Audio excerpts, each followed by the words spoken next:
Estamos en el curso de consejería bíblica y por cierto, este es uno de los libros que he usado como referencia. Lo tenemos en la librería, si alguien lo quiere comprar, está en la librería. Se llama La dinámica del corazón. El diagrama que ustedes ven atrás de su hoja viene de aquí. Este es el autor que explica muy bien las partes del corazón que hemos estado nosotros estudiando. Este es uno de los libros que he estado usando. Y la dinámica del corazón, ahí va a estar en la librería si quieren adquirirlo. Y el autor sí explica bien las cosas, no como otros que yo conozco. Es de que si lo pueden estudiar. Atrás también de su hoja ustedes van a ver las referencias de los autores que hemos estado usando para este curso. Hasta el momento hemos aprendido que un consejero bíblico debe de tener conocimiento, madurez y bondad.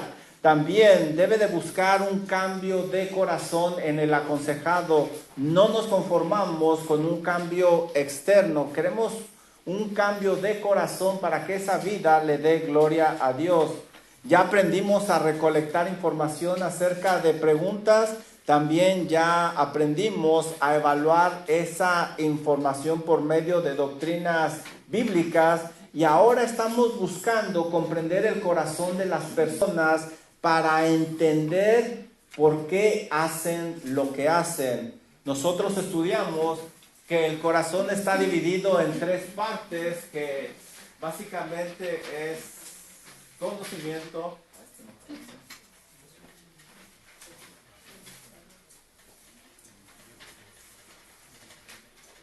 sentimientos y voluntad. Y vimos en la Biblia que así lo clasifica el Señor: conocimiento, y obviamente conocimiento hay otra subparte, sentimientos y voluntad. Entonces, nosotros debemos de entender eso del corazón, porque si nosotros lo entendemos, sabremos qué parte tenemos nosotros que trabajar para ayudar a nuestro aconsejado. Y platicamos que al primero que vamos a aconsejar es a nosotros mismos. Por eso esta clase la voy a hacer en primera persona y voy a hacer referencia a tú es segunda, ¿verdad? Tú, para que lo hagas más personal. Dice Andrew Tollin: el corazón y la cabeza ya han batallado lo suficiente. Es tiempo de que comiencen a comportarse como es debido literalmente. Hay una lucha dentro de ti entre tu cabeza y el corazón, y tenemos que alinearlo hacia Dios. Lo aprendíamos la semana pasada. Y vamos a empezar viendo que en esa lucha se desata lo que se conoce como conflictos.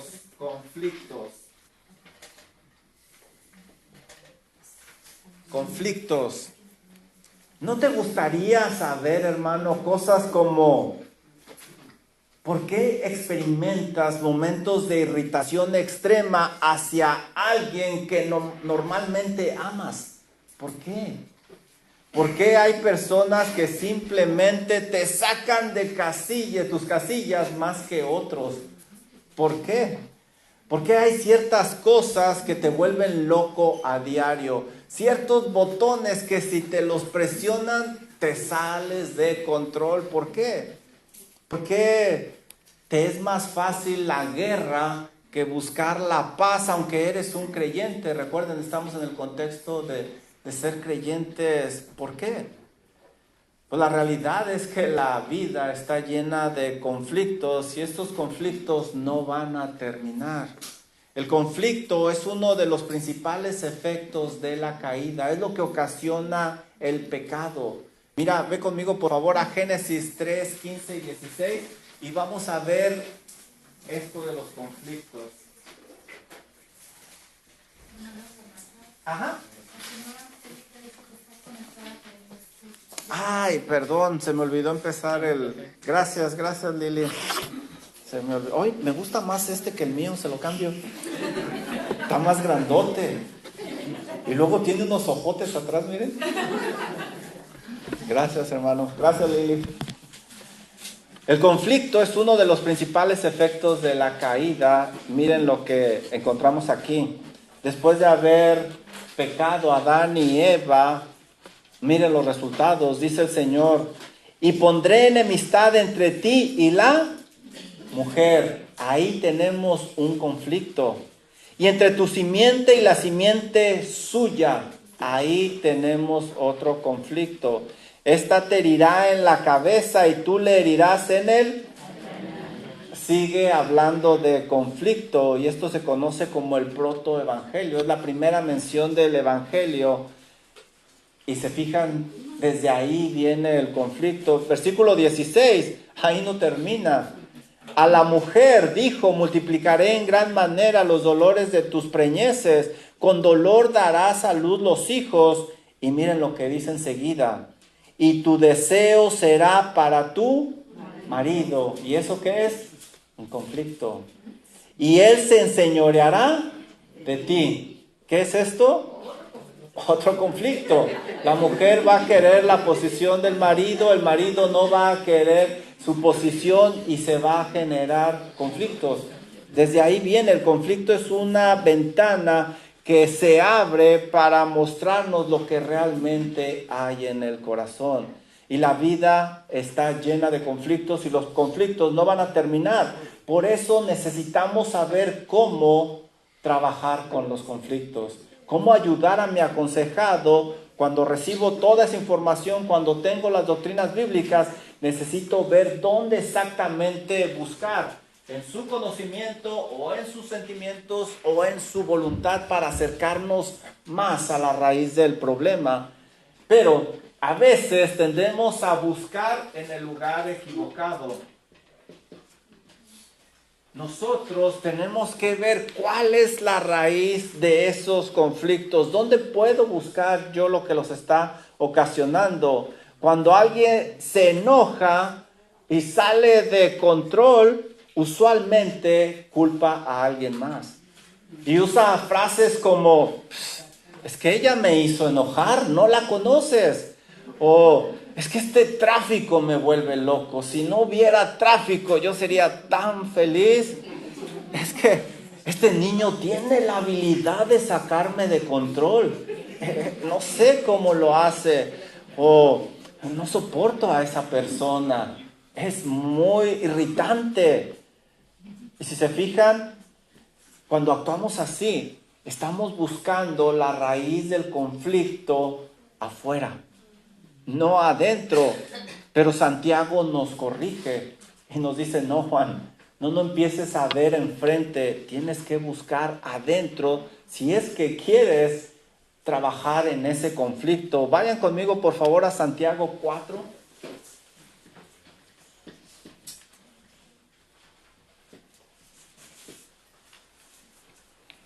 Y vamos a estar en Santiago estudiando esa sección, Santiago capítulo 4, versículo 1. Santiago nos dice que si seguimos buscando afuera, nunca vamos a entender la raíz de lo que está sucediendo. Él dice que hay que buscar el culpable, sí, hay que buscar el culpable, pero dentro de nosotros. Miren lo que dice, muy interesante. Oye Juan, ¿sabías tú de dónde vienen las guerras y los pleitos entre vosotros? Y subrayen esa palabra, vosotros y guerras. Todos queremos saber quién es el culpable de nuestros conflictos. ¿Quién será? Bueno, pues aquí Santiago dice que esos conflictos son internos entre... Esto es interesante porque si ustedes ponen atención, este es el contexto de una iglesia.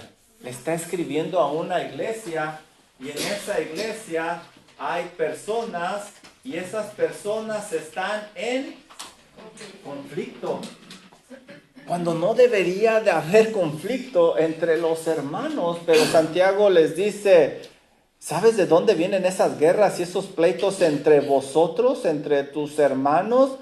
Ellos deberían de ser tus aliados. El pastor lo acaba de predicar esta mañana. Estamos juntos peleando por el bien del evangelio y en lugar de ayudarnos, animarnos. Estamos en guerra. En el contexto, Santiago hace referencia a la iglesia. Son dificultades en la iglesia, pero bien pudiéramos aplicarlo al hogar también, donde deberíamos de ser aliados, unidos, pero estamos en guerra. Y él continúa con otra pregunta. ¿No es de tus pasiones las cuales combaten en tus miembros? Santiago nos da una respuesta nada agradable. Me está diciendo, Juan, son tus pasiones. Están combatiendo dentro de ti y esa es la raíz de las guerras. El conflicto es más interno de lo que nosotros pensábamos. El conflicto no nada más es en la iglesia o en el hogar. El conflicto es más interno. Dice Santiago que está dentro de nosotros. Y Santiago coincide perfectamente con el Señor Jesucristo. Miren lo que dice Lucas 6:45.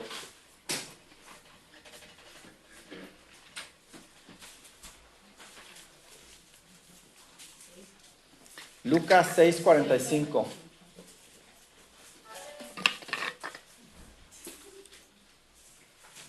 El hombre bueno del buen tesoro de su corazón, conocimiento, sentimiento y voluntad, sácalo. Pero el hombre malo que tiene mal conocimiento, mala información, malos sentimientos, malas emociones, mala voluntad, malos deseos, sácalo malo, porque de la abundancia del corazón todo lo que tú le metas a tu conocimiento, sentimiento y voluntad va a salir, va a salir. El conflicto simplemente saca lo que está dentro del corazón. Ahí va a salir. Esto quiere decir que no podemos culpar a otros, sino a nosotros mismos. Miren, las personas no tienen la capacidad de obligarte a que te enojes. Simplemente no tienen la capacidad, porque ellos no te controlan. Nadie nos controla a nosotros. Cuando alguien se enoja, culpa a alguien más, pero la Biblia dice que eso no es lo correcto. Santiago indica que hay una lucha en tu corazón por un fuerte deseo que está peleando. Aquí hay un deseo que está peleando. Tú lo quieres, no lo puedes obtener y eso, ¡pum!, te saca de tus casillas. Mira, piensa en esto y se me hace muy interesante. Las mismas personas, las mismas relaciones, las mismas situaciones no hacen airarse a otras personas. Ese mismo tráfico que te saca de control no hace enojar a otras personas. Al contrario, yo puedo ver a veces señoras que les da gusto que haya tráfico. Bien contentas, abren su bolsa, sacan su maquillaje, ahí empiezan. Es el mismo tráfico, pero la señora está contenta. ¿Sí o no? Ese compañero de trabajo platicón que a veces hace que tu trabajo sea más lento y te saca de tus casillas, le hace el día agradable a otro que quizás está solitario o quiere platicar o se le hace agradable su conversación. Esa carga de tarea pesada que a veces a los jóvenes les saca de control, a otro estudiante parece emocionarle. ¿Te fijaste lo que nos dieron? No, hombre, voy a investigar más y ya voy a conseguir esto. Es la misma carga de tarea. Esas reuniones de estudio bíblico toda la semana que se te hacen tan pesada, a otros les emocionan y están contentos de que haya más y más y más. Esas oraciones largas, profundas, que a ti te causan sueño, a otros les causa una emoción de estar más cerca del Señor, derramando su corazón. ¿Cuál es la diferencia, hermanos? ¿Cuál es la diferencia entre esas personas y tú? ¿Por qué a ti te desagrada tanto todo esto y a ellos les agrada tanto? ¿Por qué? La clave está en el corazón. ¿Lo puedes ver? Esas personas se acercan a esa situación, a esa dificultad, a esa persona con un corazón diferente. Una información diferente, unos sentimientos diferentes, una voluntad diferente. Esa es la diferencia, el corazón. Un corazón alineado con Dios y otro corazón alineado con uno mismo. Algunas personas me han dicho algo como esto, literalmente. Me tomó muchos años ver el mismo lugar de una manera diferente. Y sabes, Juan, perdí mucho tiempo. Otro me llegó a decir, es el mismo lugar, son las mismas personas, son las mismas situaciones, pero ahora lo percibo muy diferente, como oportunidades para servir a Dios, para crecer en santidad. Yo les estoy compartiendo cosas que me dijeron las personas. ¿Cuál es la diferencia? A una le dije, no ha cambiado nada, ¿verdad? No, el corazón. ¿Cómo nos acercamos nosotros? Tus sentimientos, el enojo, tristeza, alegría, etcétera, palabras y acciones revelan cosas muy importantes de tu corazón. Hay que poner mucha atención en eso. Y eso es precisamente lo que vamos a hacer con esta clase del corazón. Tengo algunas preguntas de reflexión para ustedes. ¿Están listos? Esto se va a poner bueno, ¿verdad? Ya los veo nerviosos y todavía no. Esto es la introducción. ¿Has sido culpable de buscar la raíz de tus conflictos y emociones extremos en alguien más y no en ti? No me lo digan, es ahí entre ustedes y Dios. Luego no voy a poder hablar con libertad. Puedes ver la gran importancia de acercarte a una persona o situación con el corazón correcto. Y cuando digo corazón correcto, conocimiento, sentimiento y voluntad. Porque a veces nos acercamos con el conocimiento, tengo que hacerlo, pero mi voluntad no está ahí. A veces nos acercamos con la voluntad, pero no tenemos el conocimiento adecuado. Como estudiamos en clases anteriores, todo debe de estar sincronizado con Dios. Conocimientos, sentimientos y voluntad, si no, no va a funcionar y va a ser temporal. Dice Paul David Tripp, y es el que estoy usando ahora como referencia, el conflicto es en realidad una ventana que muestra nuestros corazones muy claramente. Escúchate en medio del conflicto, ponte atención en medio del conflicto y eso te va a ayudar mucho. Ahora, si ustedes se fijan, Santiago mencionó una palabra muy importante, pasiones o deseos. Vamos a ver los deseos en el conflicto. Los deseos en el conflicto. Recuerden que estamos estudiando el corazón, lo que está pasando dentro, y ya definimos lo que es el corazón, es el centro de control. Santiago está usando esa palabra, no es de vuestras pasiones, en Santiago 4:1. Pasiones viene del griego edone. Edone. Y si ustedes van al diccionario, significa placer, deleite, lo que se disfruta hacer, y muchas veces tiene una connotación negativa. Son deseos fuertes. Algunos diccionarios lo definen como deseos sensuales o placeres internos, placeres que me satisfacen. De aquí viene una palabra ¿qué palabra vendrá de ahí? Hedonismo. De aquí se deriva la palabra hedonismo. El hedonismo era una doctrina filosófica que colocaba al placer como el objetivo supremo de todo ser humano en la vida. Si te produce placer, hazlo. Si lo disfrutas, hazlo. De ahí viene esa palabra. Esta definición nos muestra el poder que tienen las pasiones o el deseo de controlar a las personas. Tus deseos te van a controlar. Los deseos juegan un papel muy importante en tus conflictos. Fíjate bien, todos estamos constantemente deseando una y otra vez, y esos deseos van a determinar lo que yo voy a hacer en el día. Cuando yo me despierto, un deseo va a estar aquí y ese deseo es el que me va a impulsar a actuar. Los deseos son como lentes a través de los cuales vamos a ver todo y lo vamos a evaluar. Si deseamos algo, lo vamos a considerar como valioso y lo vamos a proteger y lo vamos a buscar.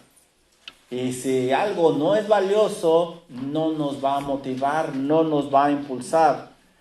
Santiago te exhorta a analizar tus deseos para que puedas entender tu comportamiento.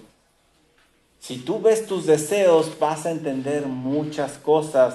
Dice Santiago 4:1, ¿de dónde vienen las guerras y todo esto? ¿No es de tus deseos, Juan, los cuales combaten en tus miembros?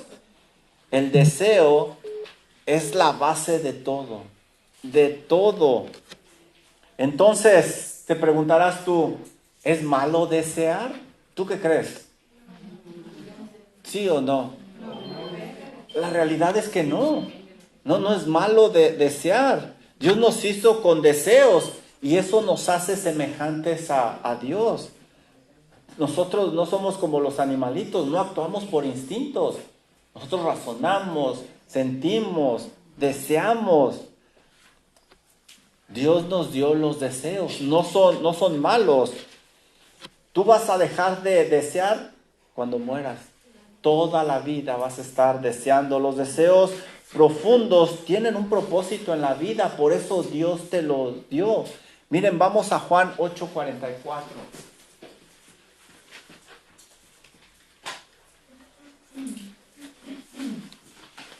Los deseos, como te dije, te impulsan a actuar, pero tristemente, en ocasiones, en una manera pecaminosa. Miren lo que dice aquí el Señor Jesucristo. ¿Qué impulsaba a actuar a estos escribas y fariseos? Juan 8:44 les dice el Señor, ustedes son de su padre el diablo, y los deseos de su padre quieren hacer. Él ha sido homicida desde el principio y no ha permanecido en la verdad porque no hay verdad en él. Cuando habla mentira, de suyo habla porque es mentiroso y padre de mentira. Ellos se comportaban así porque tenían el deseo de ser como su padre, el diablo. Aquí vemos unos incrédulos controlados por sus deseos pecaminosos. Miren, vamos a Romanos 1:11. Un deseo bueno. Aquí Pablo tiene un deseo y las decisiones que tome él van a ser basadas en ese deseo. Va a buscarlo, va a intentarlo. Este deseo va más alineado con lo que el Señor pide de nosotros. Dice Romanos 1:11, porque deseo verlos, dice Pablo. Este es un fuerte deseo que él tiene. Quiere ver a los hermanos de Roma. ¿Y para qué los quiere ver? Para comunicarles algún don espiritual, o en otras palabras, para ayudarles espiritualmente, a fin de que seáis confirmados. Quiere que ellos estén firmes en el Señor. Y ese deseo que tiene Pablo lo va a ayudar a tomar decisiones que le den gloria a Dios. Lo que Santiago nos está diciendo es que detrás de esas batallas externas hay una batalla interna, y no usa nada más la palabra pasión, usa pasiones, lo que significa que dentro de ti hay una guerra todavía más interna entre tu deseo número uno, tu deseo Número 2, tu deseo. Número 3, tu deseo. Deseo que me salga bien. Número 4. Dentro de ti hay una mezcla de todo tipo de deseos que también van a combatir. ¿Qué es lo que vas a hacer en ese día? El deseo que gane. El deseo que gane. Mira lo que dice Santiago 4, 1 y 2. ¿De dónde vienen las guerras y los pleitos entre vosotros? Esta es una lucha dentro de tu comunidad, pero se está expresando externamente. ¿No es de vuestras pasiones, las cuales combaten en vuestros miembros? Esta es una lucha interna. La lucha interna nunca va a aparecer externamente, por el contrario, vas a buscar ocultarla consciente o inconscientemente. Por lo tanto, desear no es malo, sino el deseo pecaminoso que te controla. La metáfora que Santiago está usando aquí de guerras es increíble, es hermosa. Cuando las naciones están en guerra, ¿qué es lo que buscan en realidad? Ellos buscan una cosa que podemos definir con la palabra control. En una guerra se busca obtener el control, y el que obtenga el control geográfico político va a ganar la guerra y va a controlar. El control siempre es el propósito de la guerra. Lo mismo sucede con tus deseos. Hay una guerra y luchan por el control de tu corazón. Por eso a veces hay cosas que no te las puedes sacar de la mente. Quiere decir que ya te controló. En esta metáfora, Santiago nos indica cómo funciona el corazón. El corazón de cada persona es una máquina de deseos que están compitiendo constantemente. Una y otra vez están compitiendo. La mayoría de las veces se va a llevar a cabo una lucha muy fuerte por dentro. Mira lo que dice Santiago 4, versículos 2 y 3. Vamos a quedarnos ahí en Santiago 4, casi no nos vamos a mover. Mira lo que dice Santiago: codiciáis y no tenéis. Una lucha interna. Matáis y ardéis de envidia y no podéis alcanzar. Esa es una lucha interna. Combatís y lucháis, pero no tenéis lo que deseáis porque no pedís. Sigue la lucha interna. Pedís y no recibís porque pedís mal para gastar en vuestros deleites. Otra lucha interna. Es una lucha entre deseos, entre pasiones. Déjenme darles un ejemplo. Quizá les haya pasado algo similar. Cualquier, ¿cómo se llama? Coincidencia con la realidad. No se dice así. Cualquier parecido con la realidad es pura coincidencia. Regresas de tu casa después de un largo día de trabajo. Usted no, porque trabaja desde la casa. Esto no aplica a usted. Regresas a casa después de un largo día de trabajo y estás deseoso de ver a tu familia. Ahí está un deseo, un anhelo. Deseas ver a tu familia, pero también deseas descansar, relajarte porque fue un día pesado. Ahí está el deseo número 2. Y también deseas preparar tu clase para la escuela dominical. Ahí está tu deseo número 3. Y es que tú quieres ser un buen padre, pero también quieres recobrar fuerzas para terminar el día y quieres ser un buen creyente y enseñar una buena escuela dominical el domingo. ¿Cómo va a actuar esta persona? Va a depender del deseo que gane. El deseo de esos 3 que gane va a moldear tu comportamiento cuando llegues a casa. Eso va a influir cómo te acerques a tu familia y cómo te acerques a la palabra de Dios. Por esa razón, un deseo bueno puede convertirse en una cosa pecaminosa. Ya saludé a mi familia, yo voy y me siento y mi esposa necesita ayuda. Y si yo lucho por descansar y ella necesita ayuda, suavemente me va a decir, Honey, ven acá, cámbiale los pañales a los niños o qué sé yo, pero yo estoy cansado. Mi deseo por dentro me va a decir, Juan, estás cansado. Tu esposa, híjole, no piensa ni poquito en ti, no tiene idea del día de trabajo que tú tuviste. Y ahí empieza el conflicto. O, ¿qué no ves que me estoy preparando para las cosas del Señor? Tengo que estudiar. Y ahí ese deseo, aunque es bueno, se torna en malo y comienza un conflicto. ¿Listos para las preguntas de aplicación?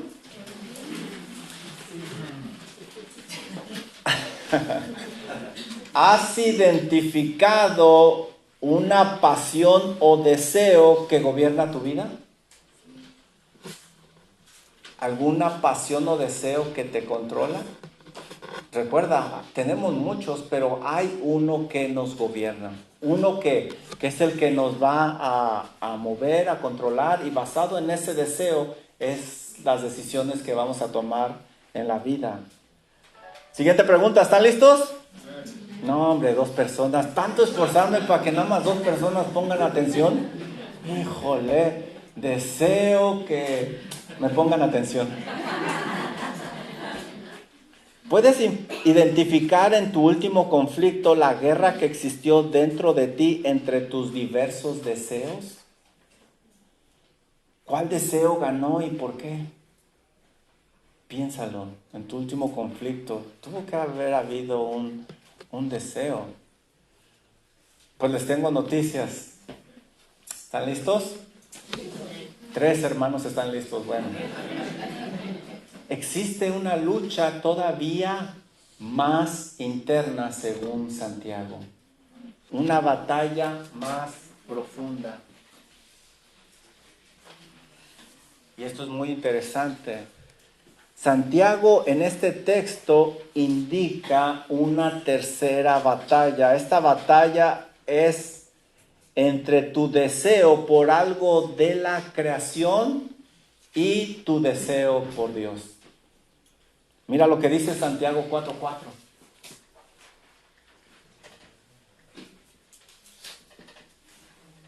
Santiago 4:4. Fíjense el siguiente nivel. Oh almas adúlteras, ¿no sabéis que la amistad del mundo es enemistad contra Dios? Cualquiera pues que quiera ser amigo del mundo se constituye enemigo de Dios. Cada día la creación pelea con el Creador por el control de tu vida. Todos los días, quien logre ganar va a gobernar nuestros corazones y va a controlar nuestro comportamiento.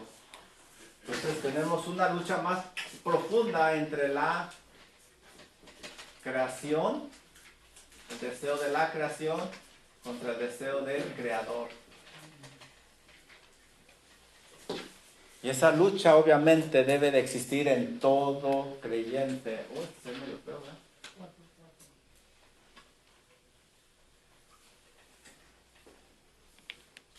En otras palabras, nuestros deseos horizontales van a combatir contra nuestros deseos verticales. Nuestros deseos horizontales como personas, bienes, reconocimiento, control, aceptación, atención, venganza, etcétera, van a competir contra lo que nos enseña la Biblia: santidad, devoción, consagración a Dios. Todo el tiempo van a estar combatiendo. Dice el autor Paul Tripp, lo dice él de esta manera: nuestro deseo de crear nuestro propio reino está en conflicto directo con el Rey, quien ha llegado para gobernar en nuestros corazones. Lo repito, nuestro deseo de crear nuestro propio reino está en conflicto directo con el rey quien ha llegado para gobernar en nuestros corazones. Por ejemplo, a lo mejor esto no sucedió, pero no creo que haya sucedido aquí. Esta mañana hubo una competencia entre la comodidad de tu cama horizontal y venir a adorar a Dios. ¿Quién le contó?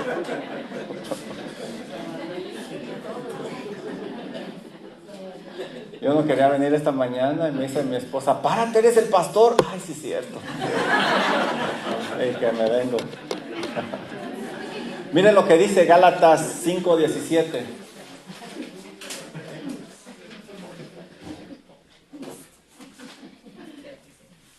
Recuerden, todo esto es parte de santificación progresiva, pero lo estamos estudiando más a detalle, más a profundidad.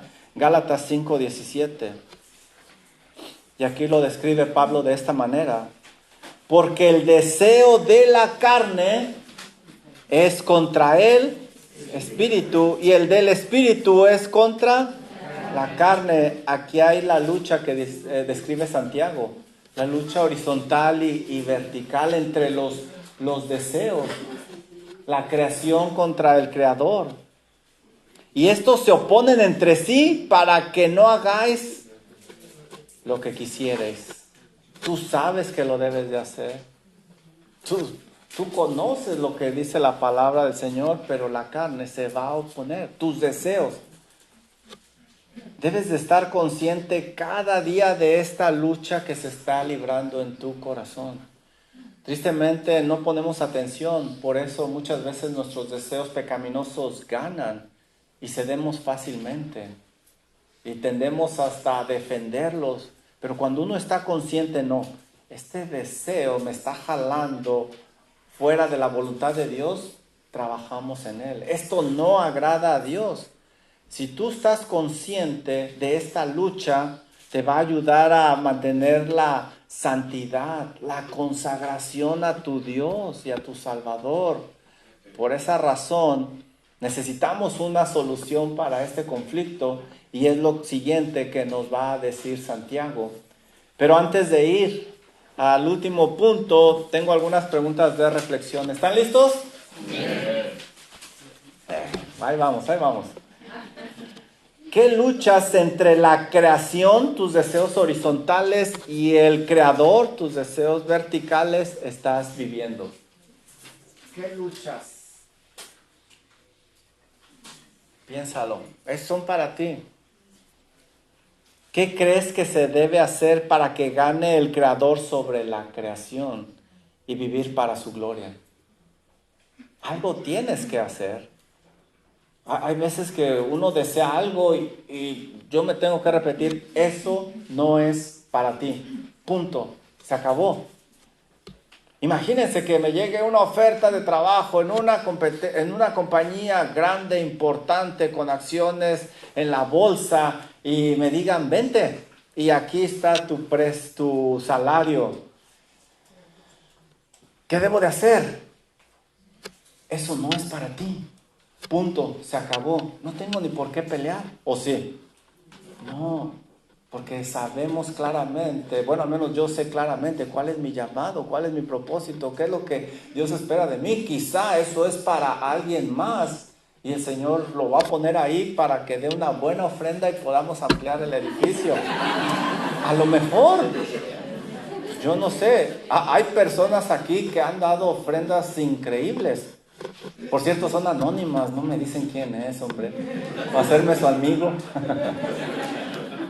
Pero no es para mí. No tengo por qué pelear, no tengo por qué maquillar y jugar con ese deseo. Honey, a lo mejor el Señor nos quiere mandar de misioneros allá, a donde están ¿cómo se llama la compañía? No, ¿para qué me engaño? No, tenemos que detener los deseos. Miren lo que dice Santiago. Santiago 4:8, la solución.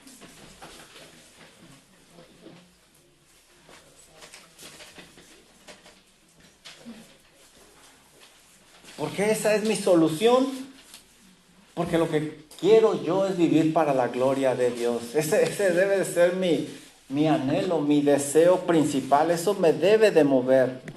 Santiago indica la solución del conflicto y es purificar el corazón. Santiago 4:8, acercaos a Dios y Él se acercará a vosotros.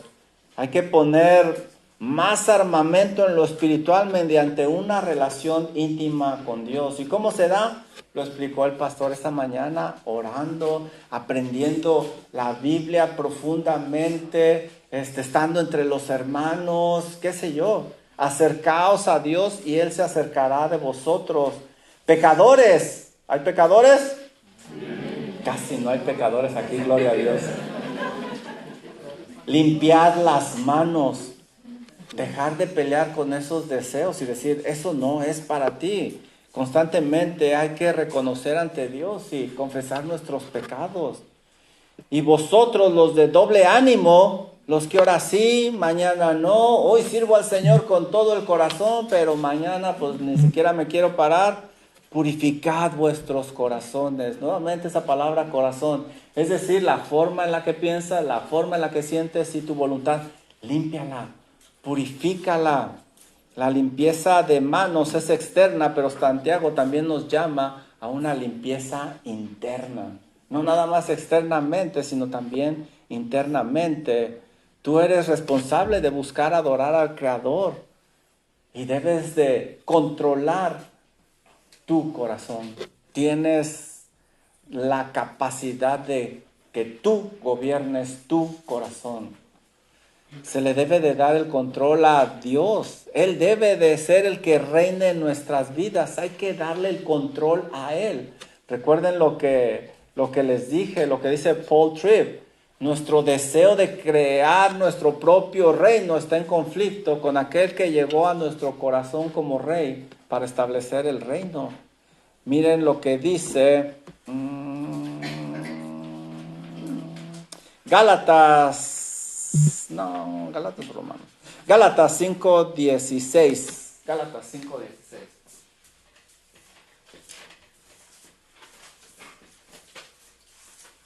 Gálatas 5:16. ¿Ya lo tienen? Rápido, si no, no vamos a salir a tiempo y luego me echan la culpa a mí. ¿Ya lo tienen? Eso. Digo pues, andar en el Espíritu y no satisfagáis, ¿qué? Los deseos de la carne. ¿Por qué vives como vives? ¿Por qué piensas como piensas? ¿Por qué deseas lo que deseas? ¿Por qué quieres hacer eso pecaminoso? Pues porque estás alimentando tu carne. Por eso, aquí vemos a alguien que le da el control al Señor. Andar en el Espíritu y no satisfagas los deseos de la carne. Efesios 4:22.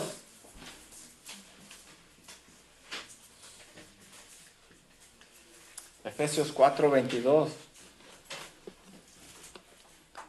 ¿Sabes qué, Juan? En cuanto a la pasada manera de vivir, despójate del viejo hombre, el cual está viciado a los deseos, ahí está la palabra, engañosos.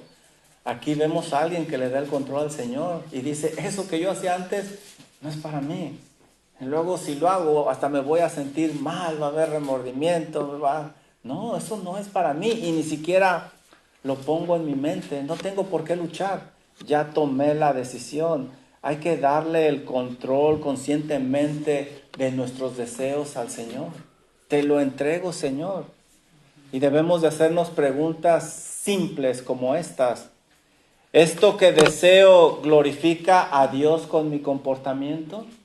¿Esto que estoy deseando realmente es digno del Señor? ¿Esto que está en mi voluntad está también en la voluntad de Dios? ¿Este es el momento de realizar esta acción que tanto deseo? Pregúntate, analízate, trabaja con esos deseos. ¿Saben quién es nuestro ejemplo supremo en entregarle el control a Dios? Señor Jesucristo. Vayan conmigo a Mateo 26:42.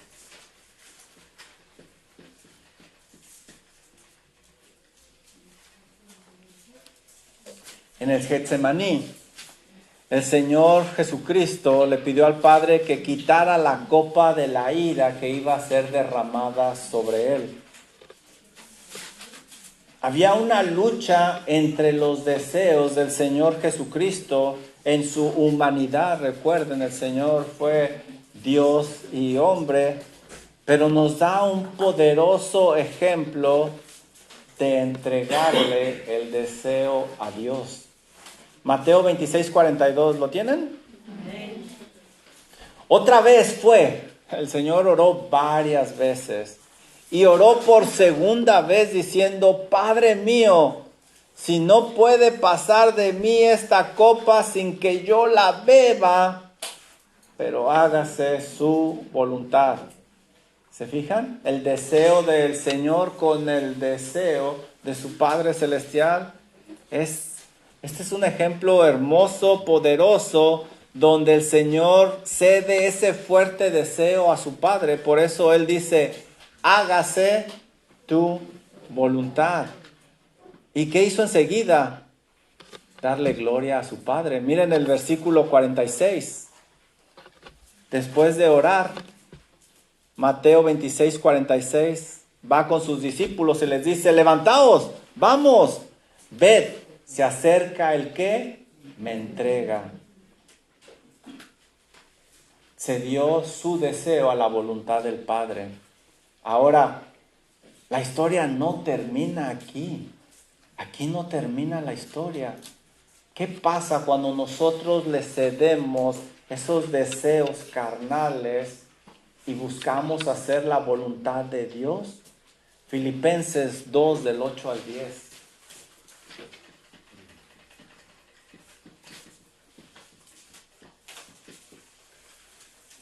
Filipenses 2 del 8 al 10. Aquí nos describe qué sucedió después. Y habla del Señor Jesucristo. El Señor Jesucristo, estando en la condición de hombre, se humilló a sí mismo, haciéndose obediente. Y esa palabra es muy importante: obediente hasta la muerte, y muerte de... ¿Se acuerdan lo que leímos del Getsemaní? Él obedeció, Él cedió ese deseo. ¿Y cuál fue el resultado? Versículo 9. Por lo cual Dios también le exaltó hasta lo sumo y le dio un nombre que es sobre todo nombre, para que en el nombre de Jesús se doble toda rodilla de los que están en los cielos y en la tierra y debajo de la... ¿Se fijan el resultado? Dios Padre lo exaltó hasta lo más alto al Señor Jesucristo. ¿Por qué esto es importante? Muchos anhelamos una vida de santidad, pero no le damos el control a nuestro Dios. Seguimos haciendo nuestro propio reino interno de deseos y no le damos los deseos más simples que le deberíamos de dar, como tan simple como leer la Biblia. ¿Quién leyó la Biblia todos los días esta semana? No me digan, pero pues así como... ¿Cómo nos va a levantar el Señor? Orar. Hablaba el pastor de orar, congregarnos, ofrendar, servirle, perdonar, ayudar. Y la lista sigue y sigue y sigue y sigue. Sin cosas pequeñas no le damos el control al Señor. ¿Cómo nos va Él a bendecir? ¿Y tú? ¿Estás dispuesto a cederle el control al Señor de tus deseos? No me lo digan, allá ustedes no me lo digan. Piénsalo. El Señor Jesucristo, nuestro máximo ejemplo, cedió el control y fue exaltado. Grandes, no debería decir grandes, hombres comunes y corrientes han sido usados por Dios grandemente. Y la gran mayoría, me atrevo a decir que todos, coinciden en este punto. Y las hermanas no quieren perderse el testimonio de mañana, porque se va a mencionar uno de ellos. Cuando dice: no mi voluntad sino la tuya, Señor, el Señor empieza a hacer cosas grandes para su gloria. Tengo dos preguntas.